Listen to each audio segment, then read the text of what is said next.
Is up, my fellow meddling kids? Welcome back to the channel. I am the Crow Lector, and today we're going to be taking a look at the first wave of the new Jada Toys Scooby Doo figures. I've been waiting a long time for these guys, so let's get into it. In the story of me, there are two properties that are very formative in making me who I am today: Batman and Scooby Doo. Scooby may arguably be even a little bit more formative, as it was the first show that I really got into and watched, well, religiously, since reruns were airing every day, and I'd watch them before I even started kindergarten. Whereas Batman was usually a bit later in the day, and sometimes I would miss it because of school or playing outside. You remember playing outside, right?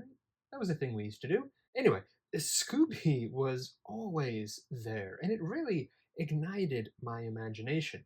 It felt edgy in a way that a lot of other kids shows didn't. Not necessarily in subject matter, but certainly in visuals. It was dark and atmospheric in a way that a lot of kids' cartoons, at least in the 90s, weren't. The only exception being, again, Batman the Animated Series. But I digress. Scooby ignited my love for spooky things. Not necessarily scary or gory, but spooky. The whole show is basically the Halloween season wrapped up in 2D form. It's spooky, it's kooky, it's fun, it's campy, and so on. It is classic. So it's always surprised me that there hasn't really been that great of a toy line. There have been, of course, many attempts through the years. The best ones we've gotten to date, I'd say, would be the line by the company Characters. We got the entire gang and a fairly decent array of monsters, though some of the most iconic monsters never got done. Mego also gave us a pretty decent line, including some variant looks for the gang, but those kinds of figures are an acquired taste. We never really got a line that was decently priced, well articulated, aimed at collectors, and fit in with the general action figure aesthetic of 1/12th scale. So when Jada Toys announced their line, needless to say, I was very excited. And after impatiently waiting a year or so after they were first unveiled, certainly felt like longer, I finally have them in hand. Are they good figures? Well, let's crack this mystery open, shall we? Now, the first wave consists of Shaggy, the Mummy of Ankha, and the Creeper. It's a pretty good choice, I think. Shaggy is, of course, the next best thing after Scooby. The Mummy is a pretty classic villain, even by non-Scooby standards, and the Creeper is one of the most popular Scooby villains. So if you're not going to have Scooby in your first wave, this is a pretty good way to go. Now, right off the bat, the packaging is just a lot of fun and very classic Scoob. We'll start with the old Shagster here, of course. You got that purple and black aesthetic, kind of dark grayish blue on the card back there. Those have always really been Scooby colors, at least for the darker side of things. Classic spooky mansion there in the back. Very Scooby. And that iconic Scooby-Doo logo. What more could you want, really? I love how they even went the extra mile and printed this kind of fog effect on the window, which is just so much fun. You don't really see many companies decorating the windows so as not to obscure the figure. You get a nice shot of the character there on the side and on the back. A nice spooky graveyard there at the top. Now, starting with Shaggy, he was always my favorite growing up, and I gotta say, this is a darn good Shaggy. With his proportions and baggy clothes, if they're not sculpted just right, they can sometimes come off as just like a long tube, but I think they put just enough sculpting details in this one to really sell the bagginess with some folds in the front and back of the shirt, the wrinkles on those very timely bell bottoms. And something I really like is that they made this entire bottom half of the shirt a softer plastic, so it doesn't impede the flexibility of the figure. Now, I've seen some people not really care for the cuts in the sides of the shirt, but that doesn't really bother me.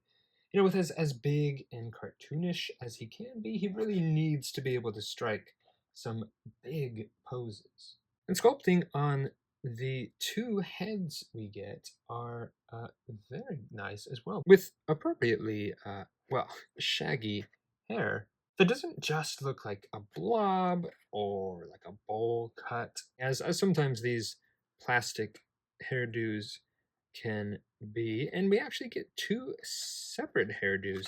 The frightened face here is a little bit bigger, a little bit more exaggerated. I know a lot of times in Shaggy figures, when you get that screaming head, they do a really like exaggerated, like spiky hair, almost like porcupine-ish. Well, it would have been fun to see here, but I am glad that they went a little bit differently. And the hair itself is a slightly softer plastic.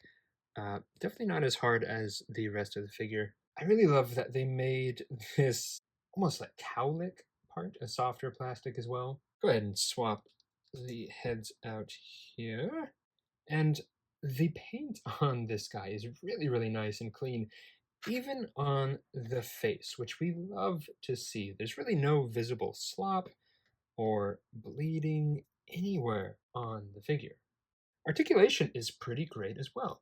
Pinless joints all over, which we absolutely love. Get a ball jointed head and a hinge at the bottom. It doesn't really turn side to side. Kind of feels like it might, but it does give a lot of resistance, and I don't want to break it. So we're just going to leave it, because as you can see, that is probably one of the longest, thinnest neck pegs I have maybe ever seen on a figure. But that's old Shagster for you. He's like 25% neck. You also get some swivel hinge shoulders and a nice bicep cut hidden underneath the shirt. Double elbows, which, depending on how you have the arm, they may kind of brush up against the shirt there, but you can always move mine out of the way. Swivel hinge wrists, chest cut, or I guess a ball jointed chest, and a separate little waist swivel as well. You even get a little bit of like skin there. Not that you really want to look up Shaggy's shirt often, but it's a really nice little detail. You got a barbell crotch there, the thigh cut, double knees as well, and sort of like a swivel hinge shoe. These iconic bell bottoms, they're gonna kind of drape a little bit, but they really don't impede movement that much. A little bit if you want to try and get them up, but you can tippy toe, you can move side to side, and those baggy bell bottoms are not a problem. Accessory wise, he does come again with that extra frightened head, which is, of course, very, very Shaggy. Shaggy's always getting scared at something, just like Scoob. He also comes with a box of the iconic Scooby snacks. Who among us did not wonder what Scooby snacks tasted like as a kid? What's extra fun is he comes with a separate little Scooby snack, which, because the box is open, you get a couple little sculpted Scooby snacks in there. And obviously, I know what you're all thinking. This is a very teeny tiny piece. I can see many, many collectors losing this. If you want, you can just go ahead and drop it in the box. It is going to rattle around a bit. There's no way to close this up because of the tougher, thicker plastic on top. He does come with these two alternate hands as well. One to hold the box, and he holds it pretty well. Depending on how you have it angled, it may slip out, but not too bad. And then he also has this little pinchy hand, which thankfully can actually hold the Scooby snack. It is thick enough that he can pinch and actually hold. I really, really appreciate this, really on both of them, because so often grippy hands are kind of sculpted in a way where they can't actually hold the objects that they're meant to. But the fingers are close enough, and the snack is thick enough that they really hold pretty tightly. So you can shake them around, whatever. Don't have to worry about it slipping out. That is a really, really nice detail. He does come with his default hands as well. As you can see on the back of the box here, they're sort of like just relaxed, open, gesturing hands. But I seem to have a bit of a mystery on my hands as well. Embarrassingly enough, I cannot find those extra hands anywhere. Something tells me that my own little Scooby Doo, my furry friend Garrus, might have something to do with that. I'll have to get him on the case later. He is, I'd say, as skittish as old Scoob.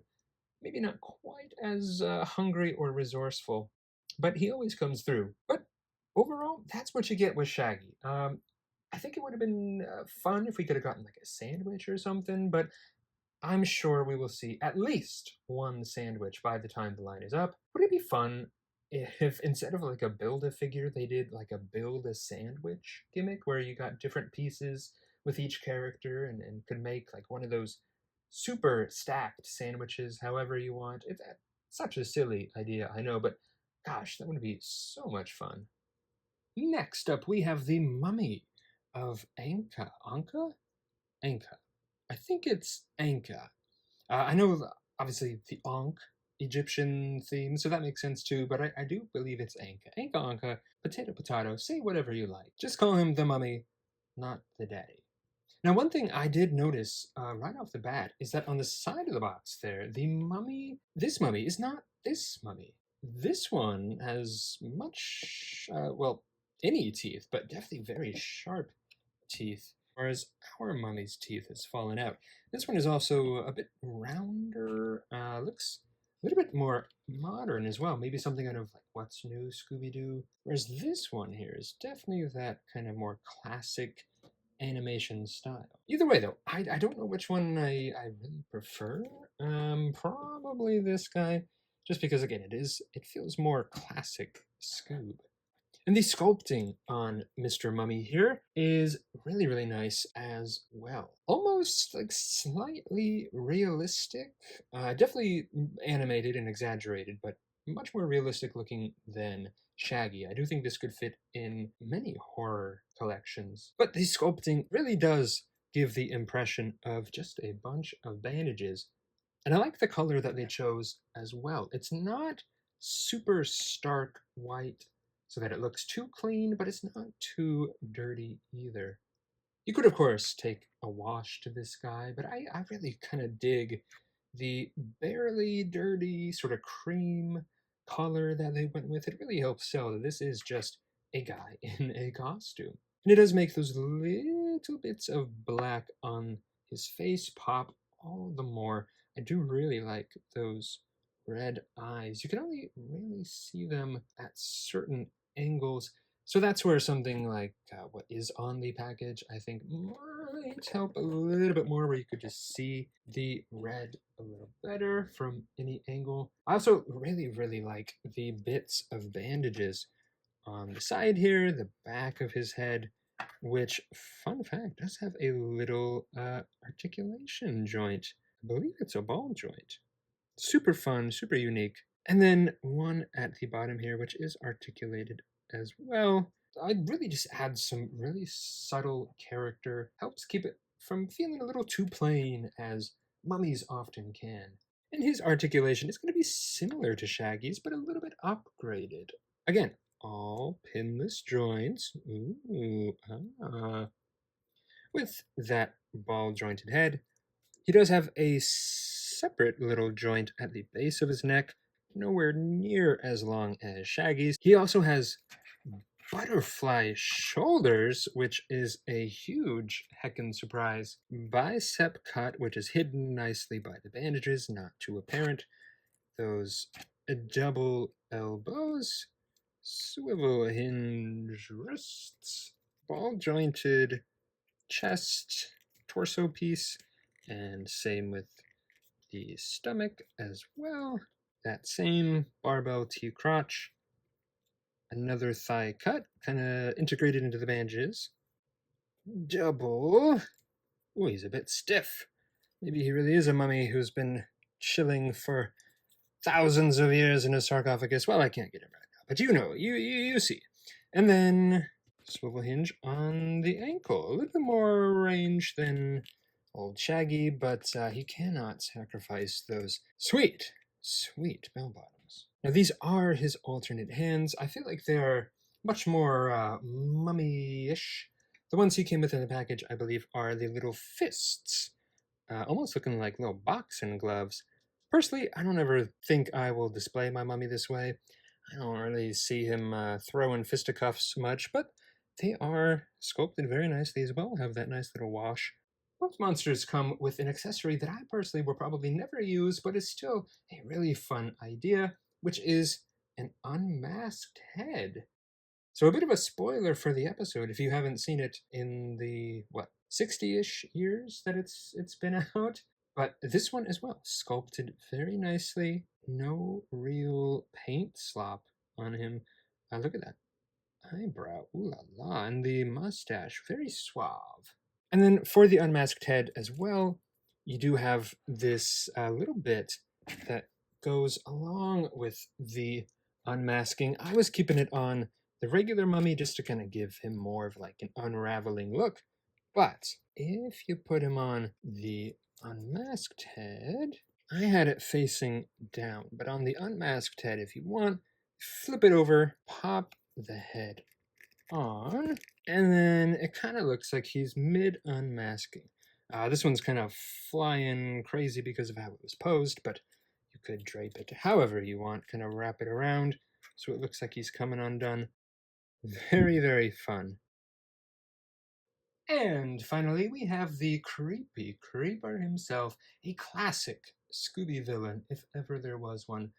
Not necessarily my favorite in terms of design, but I see why people love him. And I will say, I really appreciate that they are going for the different sizes here. In the past, with the more kid-focused lines, most of the figures we've gotten have all been the same size, whether it's the gang, the monsters, etc., which isn't the biggest deal, but for monsters that are supposed to be imposing, it really does make a difference.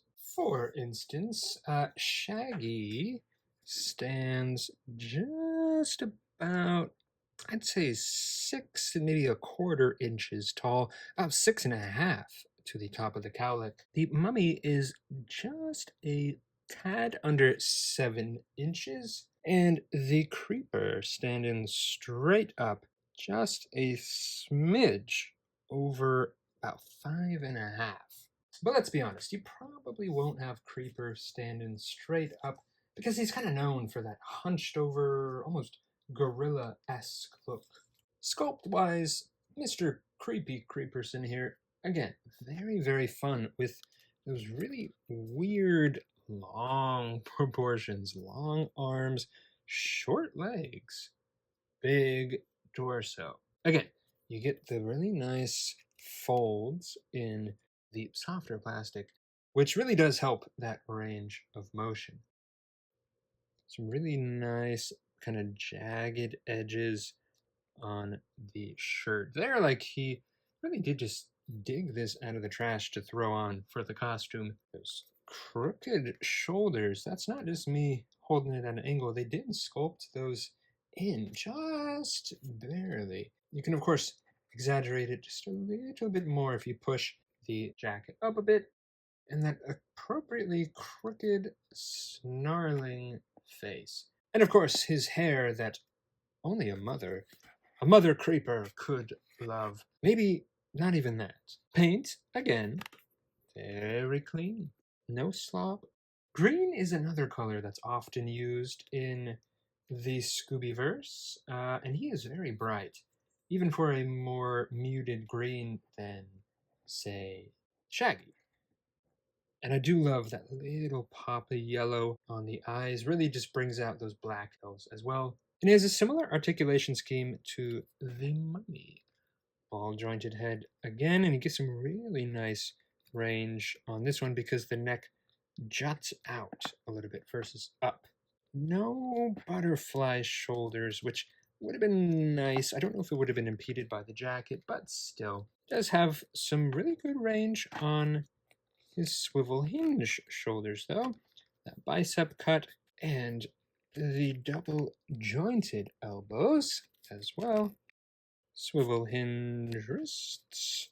It does look like there might be that kind of upper wrist swivel that might be hidden by the jacket, but alas, he does not. He does have that chest cut, that ball jointed chest. At least on mine, though, I don't know if it's just because of how broad he is. It's not really turning, more so to the side and a little bit to the back, and not much forward movement. I think just because he is supposed to be kind of slouched forward already. Every time I try to move it, I really just kind of end up moving his waist joint. You still luckily get some really good motion from him. And with such a big, broad chest, I don't really know if I'd want to move it and break up that really classic spooky silhouette anyway. The classic barbell T-crotch, a thigh cut, a double knees again, and a swivel hinge on the shoes. Now he does have perhaps the least amount of range in the shoes. He does still get some nice side to side, up and down, but his pants, the little bell bottoms, hang the lowest. Now they could have, of course, just pulled those up a bit, but I'm going to give them a pass on this one because the way those pants droop over the sides of these shoes really does add to it. I'm totally fine sacrificing a bit of articulation if it means capturing those small details, because they really do go a long way. And of course, all this is more than enough articulation to get him into that kind of crouching, creeping pose he is known for. Accessory wise, he does come with some alternate hands.